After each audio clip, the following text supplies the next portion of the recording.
বাংলাদেশের ডিজিটাল নিরাপত্তা ও ভবিষ্যৎ তথ্য অবকাঠামো আরও শক্তিশালী করার লক্ষ্যে প্রধান উপদেষ্টা অধ্যাপক মোহাম্মদ ইউনূসের সঙ্গে জাপান ভিত্তিক তথ্য নিরাপত্তা প্রতিষ্ঠান সাইফার কোর কোম্পানি লিমিটেডের একটি উচ্চ পর্যায়ের বৈঠক অনুষ্ঠিত হয়েছে।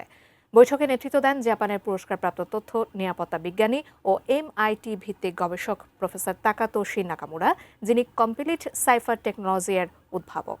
আলোচনায় জাতীয় তথ্য নিরাপত্তা কাঠামো, সরকারি ডিজিটাল সিস্টেম সুরক্ষা এবং কোয়ান্টাম প্রতিরোধী প্রযুক্তির গুরুত্ব তুলে ধরা হয়। এছাড়া কমিউনিটি পর্যায়ে ডিজিটাল ক্যাশ ব্যবস্থার সম্ভাবনা, মানব সম্পদ উন্নয়ন, বাংলাদেশ জাপান দক্ষ জনশক্তি সহযোগিতা এবং চামড়া শিল্পে ক্রমবর্ধমান সম্ভাবনা নিয়েও আলোচনা হয়। উভয় পক্ষ একটি নিরাপদ, প্রযুক্তি নির্ভর ও অন্তর্ভুক্তিমূলক ডিজিটাল ভবিষ্যৎ গড়ে তোলার বিষয়ে পারস্পরিক আগ্রহ প্রকাশ করেন।